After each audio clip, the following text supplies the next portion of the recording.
Hello दोस्तों। तो फिर से आपके लिए एक न्यू हॉरर स्टोरी लेके आ चुका हूँ जिसका टाइटल है रक्त पिशाच। कहानी स्टार्ट करने से पहले मैं चाहूँगा कि आप मेरे चैनल को सब्सक्राइब करें। चलिए कहानी को स्टार्ट करते हैं। अमावस्या की काली रात और एक घना जंगल, चारों ओर चंगाधार आवाज करते हुए उड़ रहे थे। भेड़िए जोर जोर से चिल्ला रहे थे मानो वो किसी बात का जश्न मना रहे हो। वहीं जंगल की एक पहाड़ी पार गुफा थी। गुफा के अंदर से जोर जोर से मंत्र बोलने की आवाज आ रही थी। भूतम रक्त पिशाचम वृतिकाचिकम, भूतम रक्त पिशाचम वृतिकाचिकम। गुफा के अंदर एक औरत जिसने पूरे काले कपड़े पहने थे और अपना चेहरा ढका हुआ था, वह एक शव के चारों ओर खून छिड़क रही थी और शव भी पूरी तरह काला था, मानो कई सालों से सड़ी हुई लाश हो। और उस शव के बाजू में एक और इंसानी बच्चा था जो बेहोश था और वो औरत लगातार मंत्र पढ़ी जा रही थी। तभी वहां दिव्या और एक बूढ़ी औरत आती है। जब तक मैं जिंदा हूँ तुम जो करना चाहती हो उसमें कभी सफल नहीं हो पाओगी। ये सुनते ही वो काले बुरखे वाली औरत गुस्सा हो गई और उसने अपने चेहरे से बुरखा हटा दिया। उसका आधा चेहरा जला हुआ था और बदन पर छाले पड़ गए थे और वो गुस्से से उन दोनों की ओर देखने लगी। दिव्या और बंटी सगे भाई बहन थे। 1 साल पहले ही दिव्या के माता पिता कहीं गायब हो गए थे। पुलिस को ना ही उनकी लाश मिली, ना ही उनके होने का कोई सबूत। और माता पिता के गुम होने के बाद वो अपने अंकल के पास रहने लग गई थी। अंकल के घर थोड़े दिन रहने के बाद उसके अंकल को भी यूएस जाना पड़ा था अपने काम के लिए। लेकिन इस अनजान शहर में दिव्या और बंटी को अकेला छोड़ना उन्हें ठीक नहीं लग रहा था। यूएस जाने से पहले वो दिव्या और बंटी को उनके हक का घर देना चाहते थे, जिससे कि उनको बाद में कोई प्रॉब्लम ना हो। कुछ दिन छानबीन करने के बाद उनको पता चला कि कलहरी गांव में दिव्या के पिता दिनेश का एक बड़ा बंगला है जो कई सालों से बंद है। दिव्या के अंकल ने सोचा कि वो बंगला दिव्या और बंटी के नाम कर देंगे तो आगे जाकर उनको कोई प्रॉब्लम नहीं होगी रहने के लिए।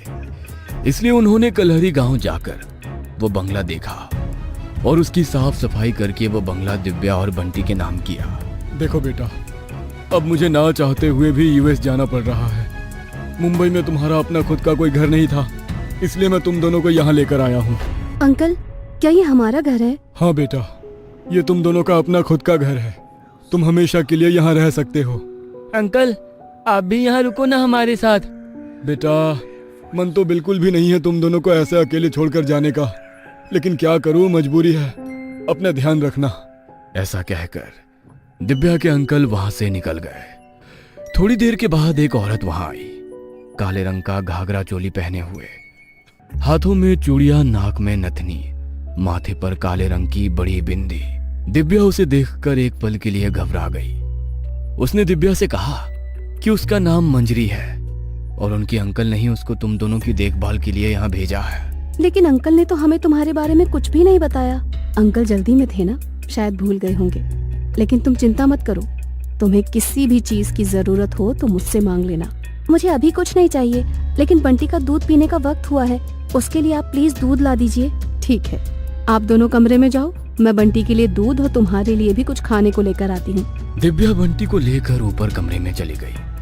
मंजरी किचन में दूध लाने के लिए गई। मंजरी दूध गर्म कर ही रही थी कि तभी किचन की खिड़की में एक काली बिल्ली आ गई। वह मंजरी की तरफ देखकर जोर जोर से आवाज करने लगी। मंजरी ने गुस्से से उस बिल्ली की ओर देखा। बिल्ली घबराकर खिड़की से बाहर कूदकर भाग गई। फिर मंजरी ने दूध का ग्लास भरा, फिर ग्लास के ऊपर से हाथ फेरती हुई कुछ मंत्र पढ़ने लगी। दूध का रंग लाल हो गया और कुछ पल में फिर से सफेद हो गया। मंजरी दूध और बिस्किट लेकर दिव्या के कमरे में गई और बंटी को दूध पिलाया। दूध पीने के बाद बंटी की आंखें लाल होने लगी। ये देख मंजरी मन ही मन हंसने लगी। अरे बंटी, क्या हुआ? तुम चुपचाप क्यों हो? कुछ नहीं। ठीक है, अब तुम सो जाओ। दिव्या और बंटी सो गए। आधी रात को दिव्या को कुछ आवाजें सुनाई देने लगी। दिव्या घबराकर उठ गई। उसने देखा कि कमरे की खिड़की खुली हुई है और वहां से हल्की हल्की हवा अंदर आ रही है।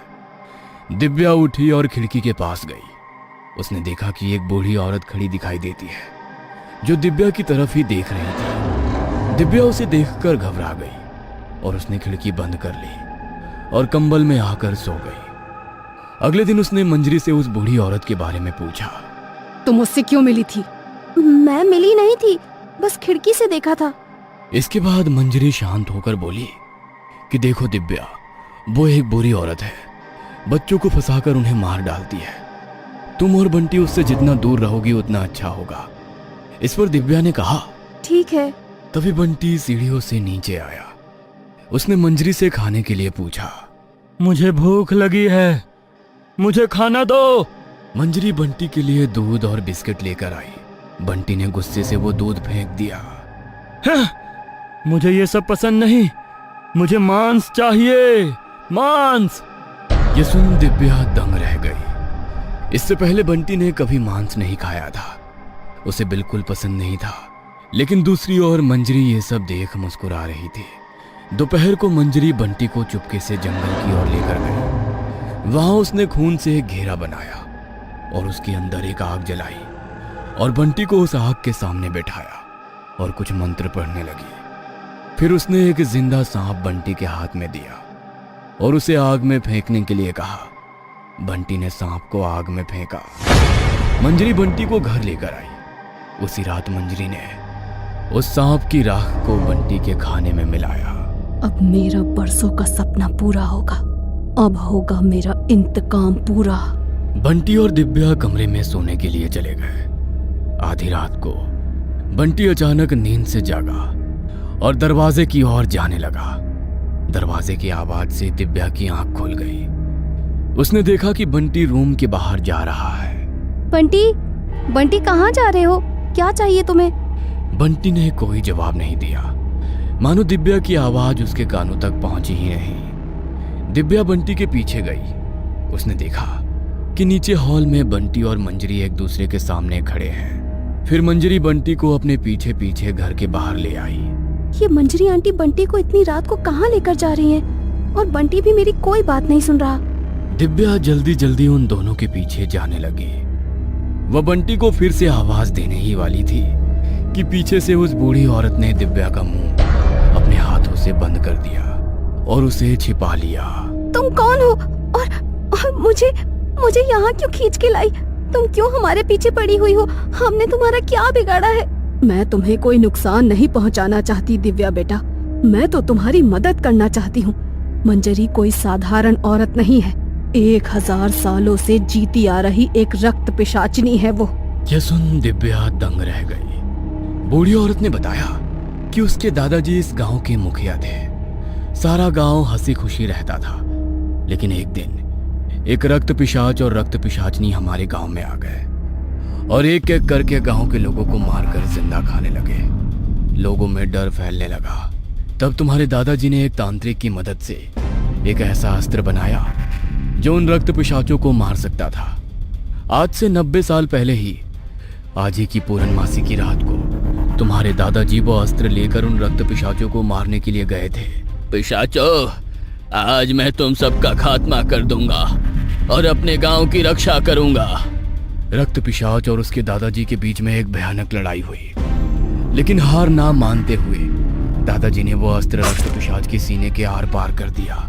रक्त पिशाचनी तो वहां से भाग गई। सब गांव वालों को लगा कि सब ठीक हो गया। लेकिन कुछ दिन बाद तुम्हारे दादाजी की लाश उनके कमरे में मिली, आधे मांस में। तो क्या दादाजी को उस रक्त पिशाचनी ने मार डाला? और अब वो मेरे भाई को भी? नहीं नहीं नहीं, मैं ऐसा नहीं होने दूंगी। रक्त पिशाचनी का सामना अब तुम्हें ही करना पड़ेगा। जिस वंश के लोगों ने उस रक्त पिशाच को मारा है, उसी वंश के बच्चे की बलि से वो फिर से जिंदा हो जाएगा। बूढ़ी औरत दिव्या को उस गुफा में लेकर गई। रक्त पिशाचनी ने अपना आधा जला हुआ चेहरा दिखाया। दिव्या उसे देख घबरा गई, लेकिन बूढ़ी औरत ने उसे हिम्मत दी लड़ने की। रक्त पिशाचनी धीरे धीरे हवा में उड़ने लगी और जोर जोर से हंसने लगी। उसने बूढ़ी औरत पर हमला किया और उसे जमीन पर गिरा दिया। दिव्या ने पीछे से एक अस्त्र निकाला। ये वही अस्त्र था जिससे दादाजी ने रक्त पिशाचनी को मारा था। अस्त्र देख रक्त पिशाचनी डर गई। बुराई की कभी जीत नहीं होती, पहले भी नहीं हुई थी और आज भी नहीं होगी। ऐसा कहकर दिव्या ने वो अस्त्र रक्त पिशाचनी के सीने के आर पार कर दिया। तो आपको ये स्टोरी कैसी लगी कमेंट करके ज़रूर बताएं और नेक्स्ट वीडियो के लिए सब्सक्राइब और बेल आइकन ज़रूर दबाएं।